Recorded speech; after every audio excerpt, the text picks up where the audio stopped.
من الاقوال القديمه اللي كنسمعوا اللي بغى يربح العام طويل. هذا هو الشعار ديال ارنو دوبيل، اكبر عاطل عن العمل في المانيا.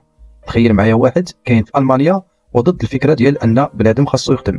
هذا تيقول لهم باللي لا، ما خاص حتى واحد يخدم، كل شيء خاصو يجر المنطق. بهاد العبارات هاد خونا خدا شهره كبيره. شكون هو ارنو دوبيل؟ ارنو دوبيل تولد في هامبورغ في 1956، خرج من المدرسه وكان عمره 16 سنه ورفض باش يكمل القرايه ديالو.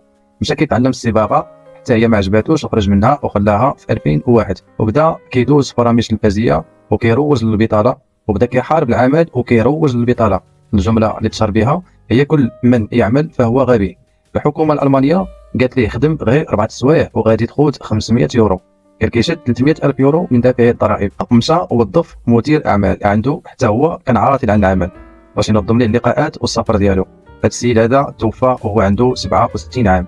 49 عام عاشها وهو جار المنطقه بلا خدمه.